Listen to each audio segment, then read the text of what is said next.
si on peut oser une comparaison, si je prends l'exemple de la France, parce que je sais que j'ai beaucoup de personnes qui me regardent de la France, vous avez la France, vous avez différentes régions en France, chaque région a ses coutumes et ses coutumes, les Bretons, les Alsaciens, les Corses, les Auvergnats et compagnie, ils ont même leur langue locale, leurs vêtements traditionnels locaux, mais ils Voilà. sont tous fédérés par la Voilà. nation France. Donc si je te Voilà. comprends, ben, c'est un peu la même chose chez nous, c'est que chaque peuple en Afrique a ses propres croyances, traditions, etc. Et la religion, même si ce mot, j'avoue, me gêne un peu, mais disons, ben, pour simplifier la conversation, le mot, la dite religion est là pour fédérer tous ces peuples du même pays. J'ai Voilà. bien compris à peu près ce que tu voulais nous dire? Ben oui, et en France, c'est le christianisme. Hmm. La France, c'est un pays, comme le disait très bien Marine Le Pen, la France, c'est un pays chrétien, hein, c'est pas musulman, hein, c'est chrétien, la France. Ils sont fédérés autour de ça. Et en France, il y a d'autres spiritualités que le christianisme, hein. Dans les régions, il y a des druides, hein, chez les Bretons, attention, hein, C'est sûr. c'est pas, ils sont pas tous, ils ont des païens, hein, des païens. Mais bon, voilà. Oui, c'est important. Alors, on peut trouver un autre mot que religion. Je suppose qu'il y en a un autre, hein, en médounétaire. Mais pour l'instant, on ne sait pas lire les médounétaires.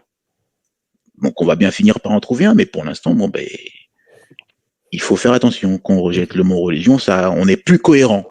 On est plus cohérent dans nos objectifs. Parce qu'on on définit pas l'institution qui permet de faire l'union sacrée. Autour du roi, de l'autorité suprême. Donc, si on continue, le slide suivant, la math de la grandeur d'âme.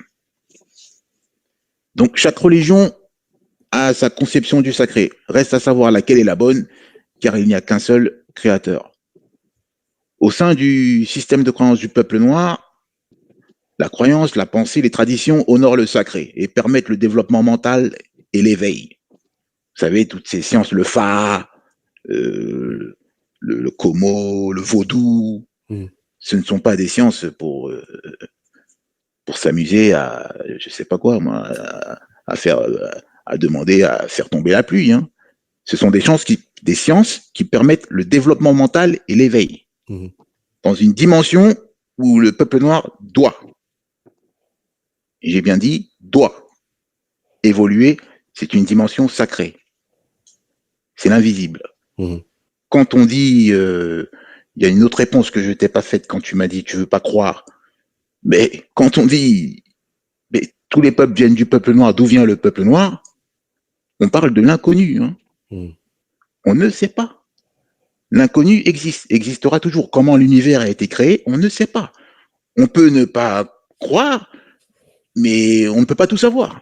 Bien sûr. Donc à un moment donné, il faut se définir dans l'inconnu. Et quand on définit le peuple noir dans l'inconnu, c'est le seul peuple duquel on peut dire le peuple noir est sacré. Parce que tous les peuples viennent du peuple noir, et d'où vient le peuple noir, personne ne sait. Voilà. Donc on va revenir dans la suite sur la théorie du singe, tout ça là, on y arrive, mais voilà, pour le moment, il faut bien comprendre, le peuple noir est sacré de par ses origines inconnues. C'est pas de l'orgueil ou quoi que ce soit, c'est l'inconnu, on ne sait pas. C'est même pas croire, c'est se définir, c'est de l'autodétermination. Et la question, ce serait, pour te convaincre, je pourrais te dire, on n'est pas les premiers à le faire, hein, nos ancêtres l'ont fait aussi. C'est ça qu'il faut chercher comme information. Tu as Pierre Nilon qui pourra t'expliquer, c'est Chakenti pourra te l'expliquer, c'est ça qu'il faut chercher maintenant. C'est comment nos ancêtres ont répondu à cette question, parce qu'on n'est pas les premiers à se poser la question. D'où vient le peuple noir? Faut être logique, on n'est pas les premiers. Est-ce qu'ils avaient la réponse eux aussi? Et s'ils l'avaient pas, qu'est-ce qu'ils ont défini? Qu'est-ce qu'ils ont dit? Comme nous aujourd'hui, qu'est-ce qu'ils ont dit? Donc on va y arriver par la suite. Mais voilà, la maths. Donc disons, ils en sont arrivés à la compréhension du caractère sacré, de la dimension sacrée du peuple noir. Qu'est-ce qu'ils ont fait? Ils ont créé la maths. Parce que quand on parle de la maths, voilà, c'est sans redéfinir l'identité sacrée du peuple noir, en fait, on ne comprend même pas la maths. Aujourd'hui, on vous dit la maths, c'est vérité, justice, éthique, équilibre. C'est des valeurs universelles. Vérité, justice, éthique, équilibre. Ça veut dire tout le monde porte la maths. Mais non, ça va pas. Tout le monde ne porte pas la maths. La maths, c'est uniquement les kamites. C'est pas tout le monde qui porte la maths. Les autres ont des idéologies, des croyances, des valeurs, mais pas la maths. Il faut faire attention.